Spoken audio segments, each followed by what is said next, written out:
All right, welcome back. Still talking about these idiots on the submarine, man. Missing a great game. I can't believe these people down there. $250K apiece. One thing that's going on is in Omaha, man. It is Baton Rouge North. It is Louisiana North. As the reigns and the chants of LSU and the sights of purple and gold are coming through the television. I'd imagine that there are planes that are coming back and forth today from the south to Omaha that are dumping more LSU fans off in Omaha. Chris Blair's been there the entire time. He'll be there this afternoon, a part of the LSU Sports Radio Network. Again, first pitch, 6 o'clock, which means the pregame with Doug and Bill Franquez along with Chris Blair will start at 5:30 for you. Like I told you, I've been turning the sound down on the television. I've been watching the YouTube of what's going on in the booth. My favorite way to keep up with the crew, and it's great calls. And last night was fantastic as LSU kept their season and the series alive as they'll play for a one-game scenario today with a chance for the national championship on the line. Here to talk about it is Chris Blair, the voice, every Thursday morning. Here with us from Omaha again this week. Chris, good morning. How are you? I'm great, man. I tell you, it's these 6 o'clock games are great because you get all day to kind of enjoy, Omaha, which again, as I told you last week, that's why this event is so good. I don't like giving the NCAA a lot of credit for much, but this event they get right. A lot of it has to do with the city of Omaha and the people of Omaha.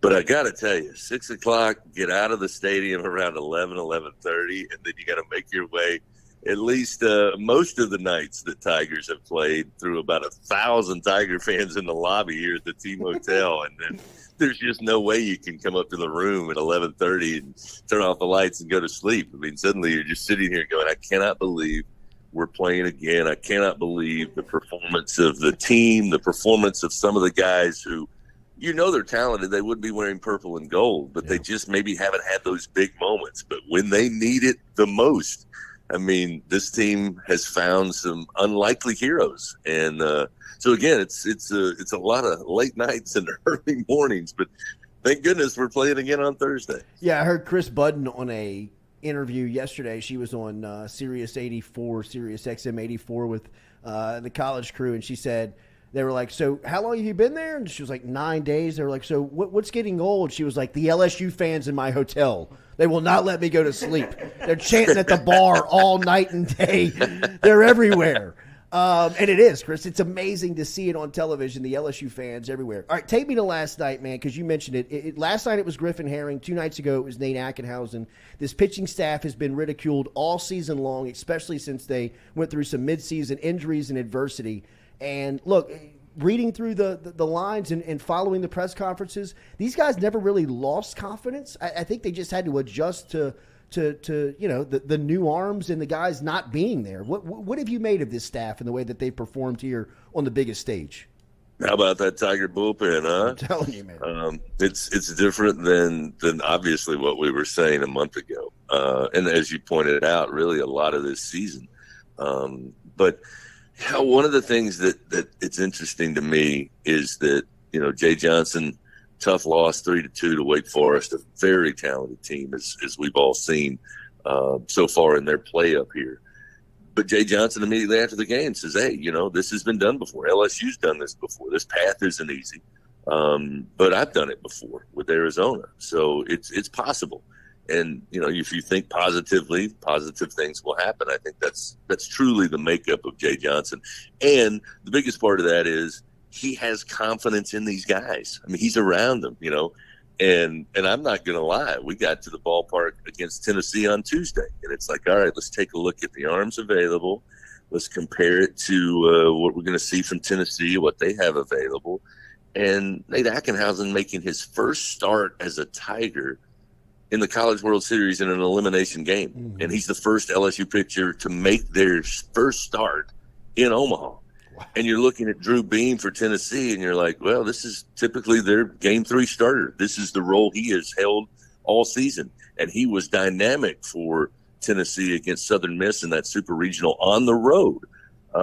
So, wow, this is not only is this a tough road to get out of the losers bracket, but this is a pretty tough battle right now. Mm-hmm. How are they going to do it? And then you just have Nate Ackenhausen go out there as if it's nothing. And then, again, you get another great performance by Riley Cooper, who, outside of Paul Skeens, I would argue Jay Johnson trusts more than anybody on that pitching staff. Agreed. And so then you roll into Wednesday against Wake Forest, and you look at the matchup, and you look at, Keener, their starter, who was second behind Paul Skeens in the country in whip rate. Wow. And you look at Javen Coleman, who, again, is coming off Tommy John surgery last year. And you're like, oh, how in the world do you do this? Mm-hmm. You have to go to Griffin Herring early. You use Blake Money. I'll give Blake a tip of the cap. He was used situationally, and the right-hander came in Omaha for the first time ever and did what Jay needed. And then they give it to Griffin Herring, a freshman left-hander, and he goes out there and is like, hey, this is nothing. And Gavin Gendry, who's not afraid of anything, comes in and I thought really gave you what you needed to get you to Riley Cooper, and then good old Riley. And, listening to the guys after the game, they basically said, Coach told us, throw strikes. Try to keep them down, but throw strikes. It's a big ballpark, cavernous, and the wind is in our favor most of the time. Let's avoid free passes, because that was the death nail on Monday to Wake Forest in that 3-2 loss. So the storylines abound with this team, and the one that stands out to me is Nate Ackenhausen. I mean, just you had to have it, and he gave it. And, Doug said it multiple times on the radio. Bill Frank has seen a more LSU baseball than most people on the planet. And they said, to make runs like this, whether you're in the winner's bracket or the loser's bracket, it's going to take a couple of performances by guys you weren't expecting to make it happen. And that's why LSU's playing on Thursday with a chance tonight to get to the championship series. Chris, for as much time as you spent in a great rock and roll music town like Statesboro, Georgia, you can appreciate this. Riley Cooper, he looks like he's a version of an Allman Brother or like a piece of Leonard Skinner. Where his legacy continues to grow. I mean, this is LSU baseball we're talking about. It seems like when he leaves here, he's going to have a reputation as one that has, big game imprints all over it. No doubt. I mean, he certainly looks like he could be the lead guitarist for Molly Hatchet, but he is an incredible young man. He's such a cool dude to be around too, because he's really laid back. He made me laugh last night during the press conference. Just the way he laughs. The legend is growing. And, I think about what he did last year, and you look at his stuff, and, Jay said it following the game against Tennessee. And I think probably mentioned it again, at this point, when you're this deep into your pitching staff, it's not about, let's take a look at all the analytics of this guy. What's the spin rate and what's the velocity? It's just, that's not it. I mean, you got to go out and pitch, and you got to make pitches that benefit you and your team. And I mean, that's exactly what Riley Cooper has done. And I couldn't be more proud of a young man. And again, I think if he never wants to buy a meal or buy a drink in the state of Louisiana, that's already taken care of. For sure. All right, so Cade Belloso was the hero at the plate last night. This offense, it seems to have caught its stride here over the past couple of outings. It's tough to fall out of trust with them just for how talented they are. What have you seen from the lineup and from the offense here over the latest? Well, I think there's, again, you look at, much like the pitching staff, it's going to take some guys. They have to be who they are offensively. And I think, we're very critical as LSU fans, and there's a lot of reasons why. But they have been consistent. But you're also going to need guys in key moments, deliver at the plate. And I think you guys remember sitting right there in your studio. I mentioned to you going back to early April in that Tennessee series. It sounds simple and it sounds stupid if you really think about it. But LSU is going to have to bash their way to the championship series, and they're going to have to bash their way to a title. So as much as you need great performances from the staff and the bullpen, you're still going to have to deliver offensively. And, you look at how tight these games have been since the College World Series began, and there's only two teams that have scored 6 runs in a game. LSU one, TCU being the other. Cade Belloso got it done last night. I think Trey Morgan's had a really solid bat for you since he arrived here in Omaha.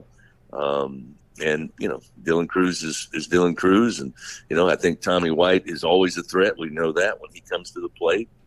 You've seen Braden Joubert send one over the fence.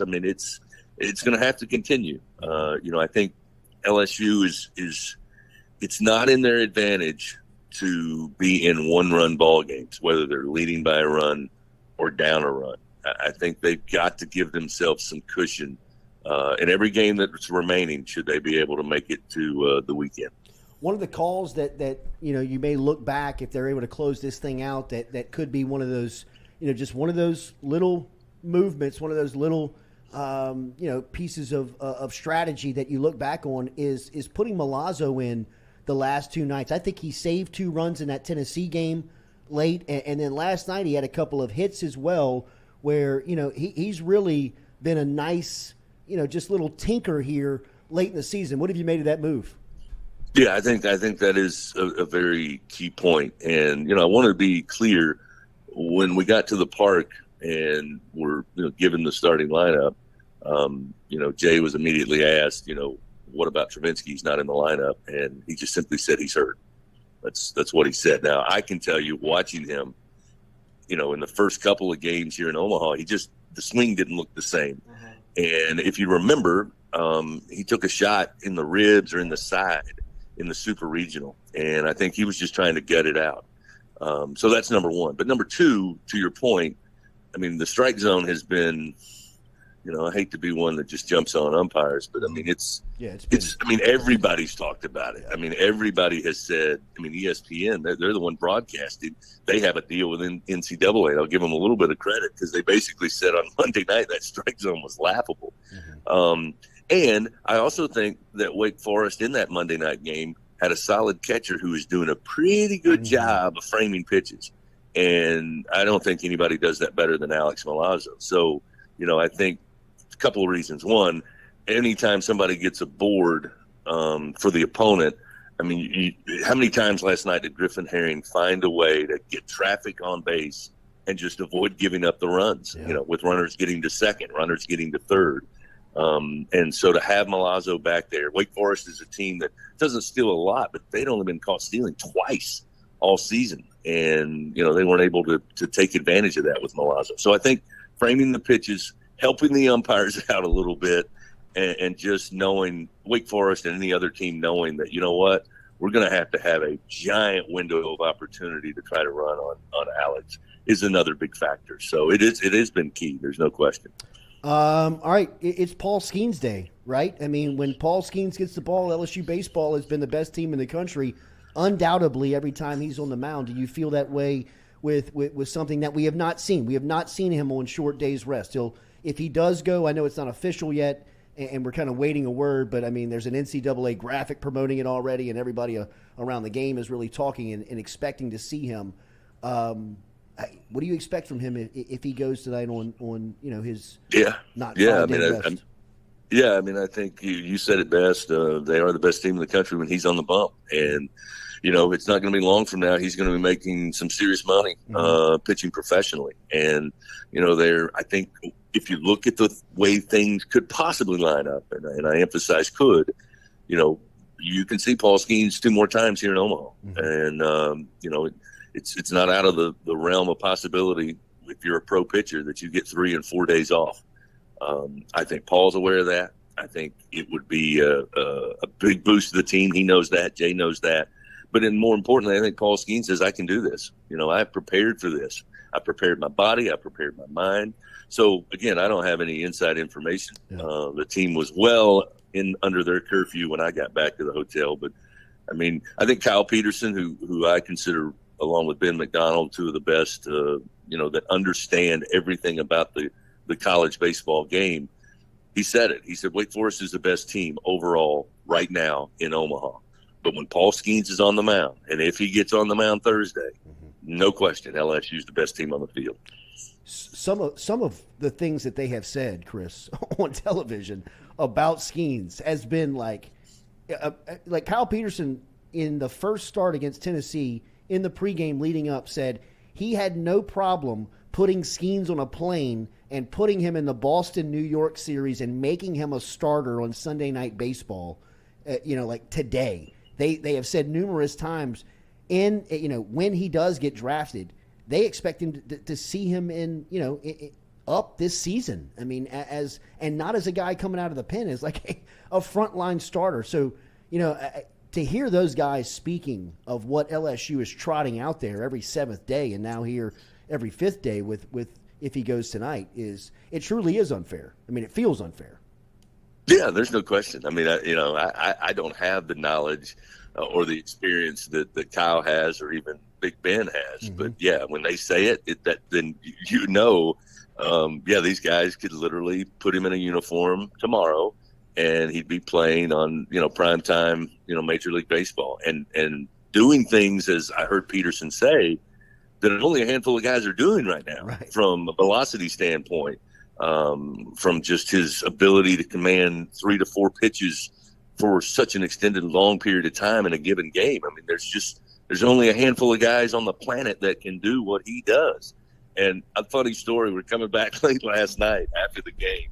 Of course, you can imagine me and Uncle Dude or Doug Thompson, man, we're literally just floating from the stadium across the street to the hotel. And as we're pulling in, there's a valet parking circular driveway to the hotel, and there's signs everywhere: no parking, no parking, no parking. There is a baby blue Lamborghini SUV sitting sideways, parked, and it's been there all day. And as we walk by, I say, "Doug, I wonder whose Lambo this is." And he goes, "Somebody's agent," and I'll give you one guess as to who it is. So, don't know that that's true or not, but I guarantee you, if I was parking my little rental car down there, it would already have a boot on it. Hey man, have a great call tonight. It is what an experience it has been, to be on the front line here with this LSU run, and hopefully they can keep it moving, man, and get into the national championship series. I told my wife and kids last night, I said, I really do miss you guys. I've been gone since last Wednesday, and you guys are having to do what you have to do. And, I'm not there to help out. And they all said, hey, look, if we've gotten this far, let's go all the way. Absolutely. So I agree. Let's get it done tonight. Absolutely, Chris. Either way, we'll see you next Thursday, man. Have a great call. We'll see you. All right, guys. All right, man. There he is. There's the voice checking in from Omaha this morning. Blair will be on the microphone tonight with Doug Thompson and, of course, Bill Franquez, the 3-man booth up there in Omaha. They're doing great work. If you're looking for a little bit of a different perspective of checking that broadcast out, you can watch it on YouTube.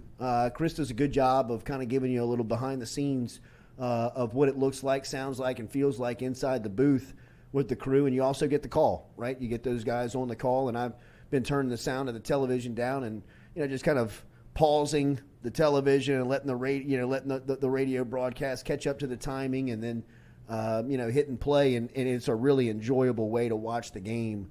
With kind of the hometown flavor and the crew calling it with, obviously the ESPN footage of what's happening on the screen. So they've been doing phenomenal work. His call of Belloso's home run last night was great.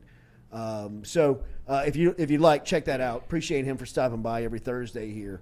But 6 o'clock, man, it's going to be another long day here as you wait on Skeens. Hopefully Skeens. It's not official yet, but I think everybody is anticipating Paul Skeens going for LSU. Okay, Jumbo, Ronnie, Rants in 8:30. We'll ask him about the reference last night. Get his thoughts. For as much as he came at me about a picture that I posted, I sure as did not broadcast that on ESPN during the College World Series. We'll talk to Ron coming up here in a short bit. We'll keep it moving on LSU baseball. Tigers on the field today versus Wake Forest with a chance of the national championship on the line. Come back with us, Jordy Culotta Show, built by RMB Builders. Hit that like and share button for us if you don't mind.